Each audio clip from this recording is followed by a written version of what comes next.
Bonjour à tous.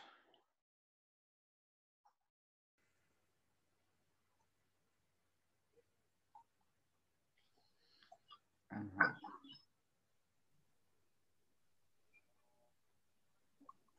je vais partager le board.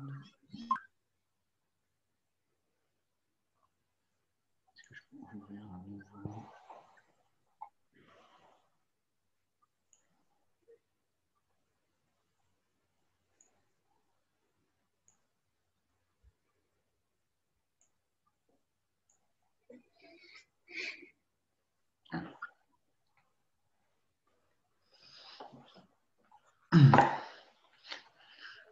Ok.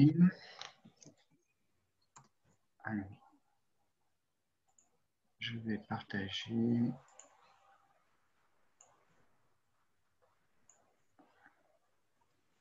Open board.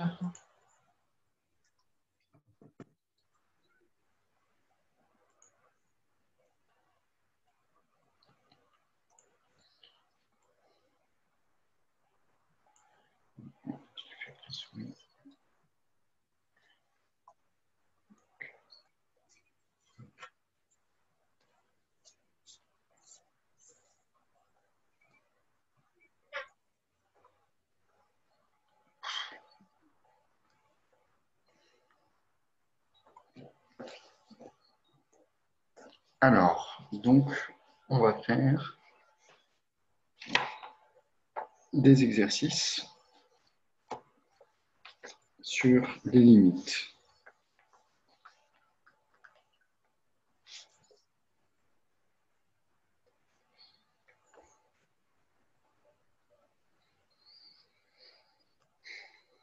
Alors, on va continuer le 5.2. On avait fait le 7, je crois. Non, on avait fait le 4. Donc, on en était au 6.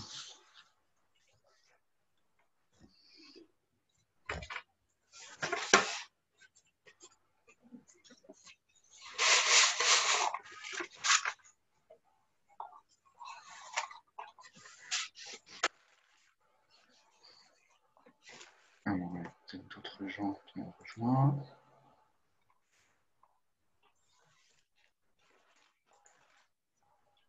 Admettre tout. C'est pénible de devoir tout le temps admettre.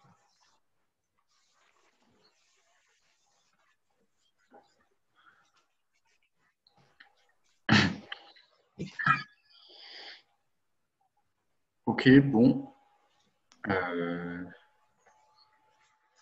Si vous êtes là, on va commencer.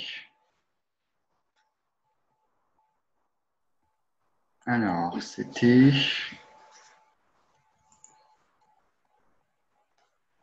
donc le 6.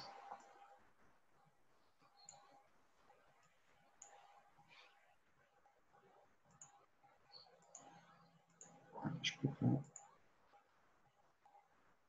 Vidéo en vedette. Voilà.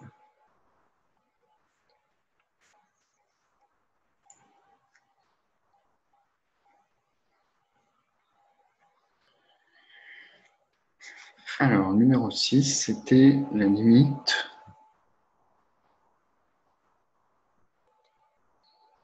quand x tend vers plus l'infini de racine de x plus 1 moins racine de x.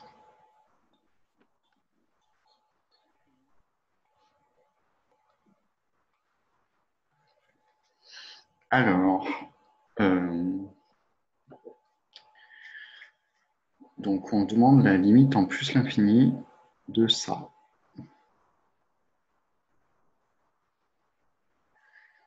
Alors,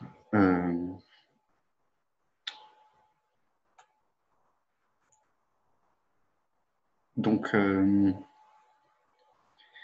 quand x tend vers plus l'infini, il faut voir que, donc ça déjà c'est une forme indéterminée, c'est-à-dire qu'on fait quelque chose qui tend vers plus l'infini, c'est racine de x plus 1, moins quelque chose qui tend aussi vers plus l'infini, c'est racine de x.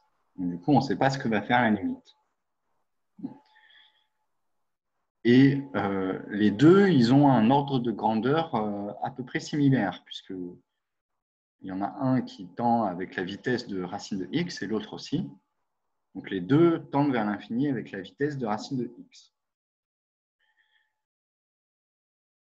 Donc l'idée, c'est de savoir est-ce qu'on tend vers quoi on tend exactement. Alors, comment est-ce qu'on va faire? Donc si je factorise... Alors, comment est-ce qu'on va faire? Alors, moi, je pense que ça va tendre vers 0. Mais là, comme ça, je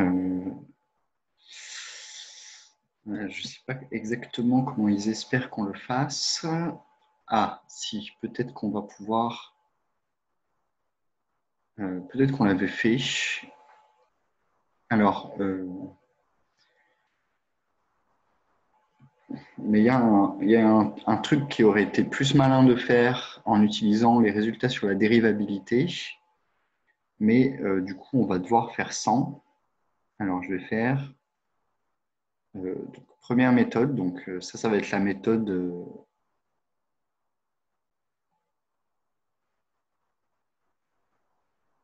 disons, avec les moyens du bord. Alors, on va faire disparaître les racines carrées en faisant, en multipliant, en utilisant les identitaires marquables. Donc, nous, là, notre objectif, c'est de faire disparaître les racines. Donc, on va écrire que racine de x plus 1 moins racine de x, ça, c'est égal à racine de x plus 1 moins racine de x. Et je vais multiplier ça par racine de x plus 1 plus racine de x. Faire ça, ça va faire disparaître les racines. Et du coup, comme j'ai multiplié par ça, je dois diviser par ça aussi. Plus racine de x. Et l'avantage de la quantité racine de x plus 1 plus racine de x, c'est qu'elle, il n'y a pas de c'est pas du tout une forme indéterminée. On sait que ça tend vers plus l'infini et on sait à quelle vitesse. Donc ça va faire x plus 1 moins x divisé par racine de x plus 1 plus racine de x.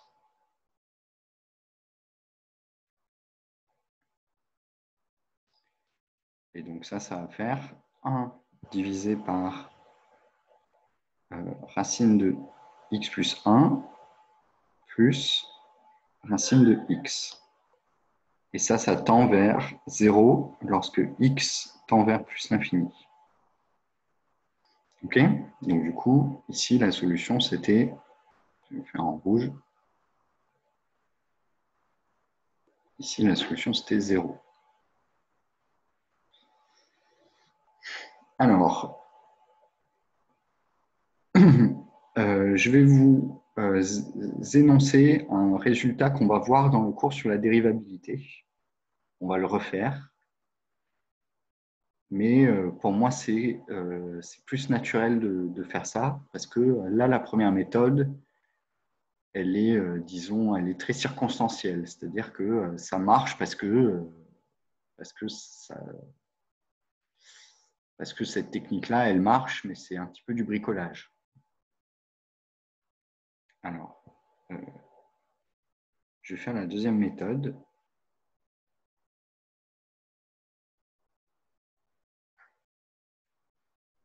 Alors, donc c'est avec le théorème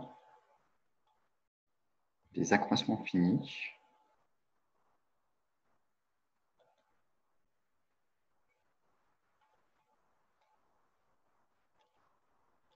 Donc ça, c'est CF, le chapitre dérivabilité.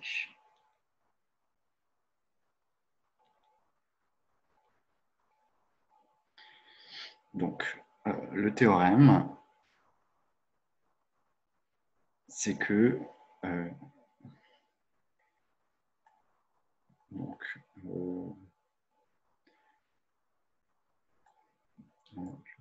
c'est ça.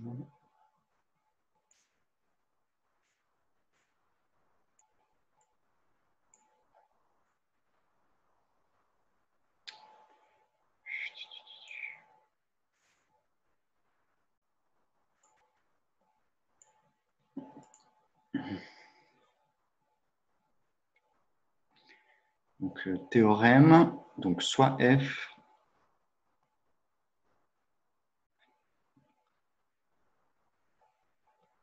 de AB dans R, qui est dérivable,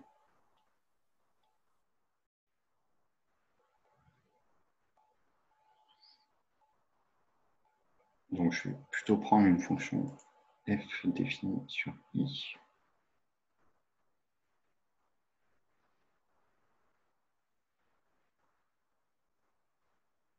Et A dans I. Alors, il existe C appartenant à AB tel que f de B moins f de A ce soit égal à f' de C fois B moins A.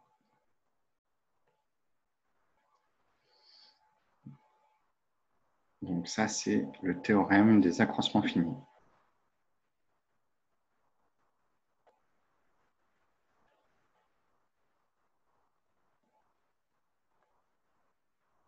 Alors, je vais accepter les gens.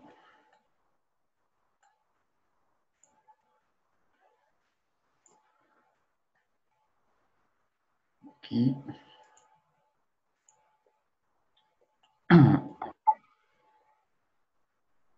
Alors, je vais donner une interprétation graphique.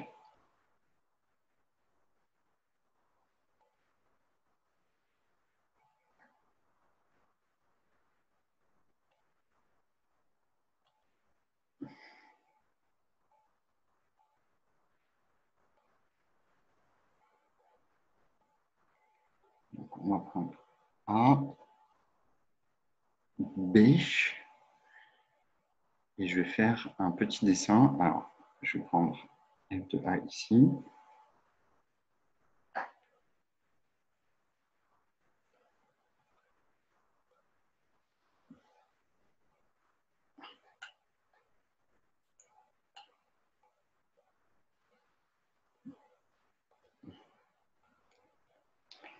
Et je vais dessiner la fonction. Voilà, comme ça.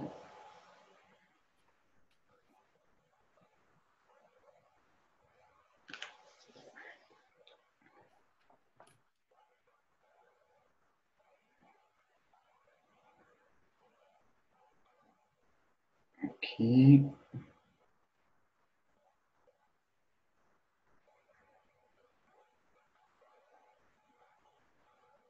Alors,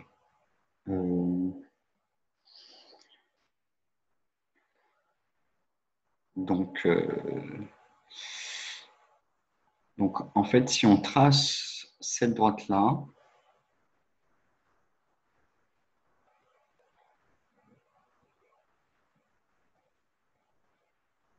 donc ça c'est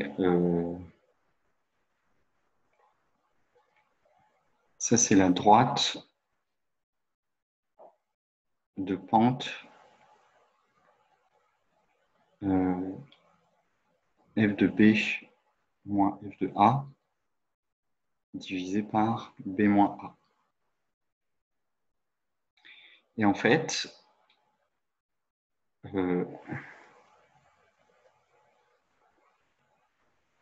on va pouvoir... Mince.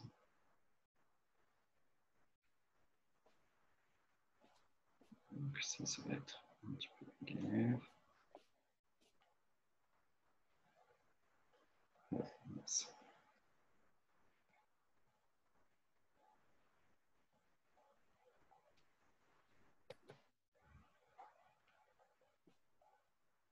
Et celle-là, ça c'est une droite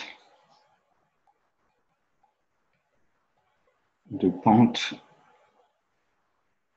f' de C. Et c'est celui-là.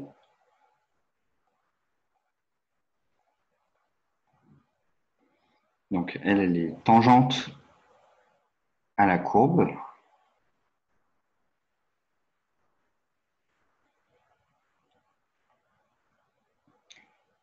Et de pente égale, donc je ne vais pas le dire comme ça, je vais dire qu'elle est parallèle et parallèle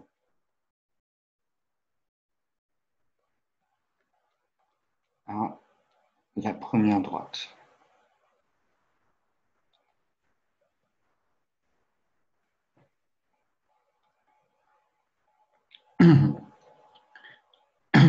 Donc ça fait partie du théorème. On va examiner ça plus en détail dans le chapitre sur la dérivabilité. Mais en fait, ça signifie que quand vous prenez f de A et f de B, que vous tracez la droite entre les deux points de la courbe, en fait, vous pouvez trouver une droite qui est parallèle à cette droite-là et qui est tangente à la courbe. Et donc, du coup, quand vous allez prendre cette droite-là qui est tangente à la courbe, en fait, vous allez pouvoir dire que ce quotient-là, f de B moins f de A divisé par B moins A, est égal à f' de C, pour un certain C. Donc, il existe un C tel que... Et ce truc-là s'appelle le théorème des accroissements finis, parce que justement, ça signifie que la fonction f ne peut pas s'accroître trop vite par rapport à la dérivée.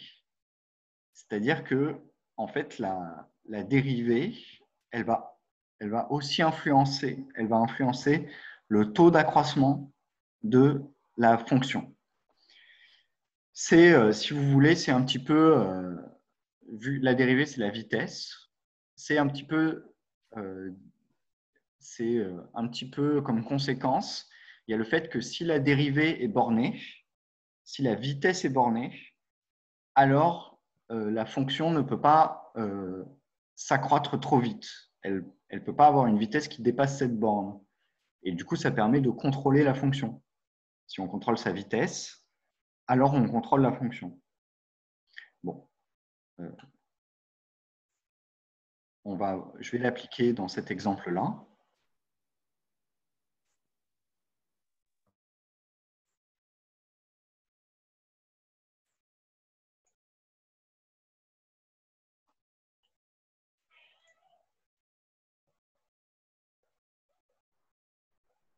Donc, application avec f de x qui vaut racine de x. J'écris racine de x plus 1 moins racine de x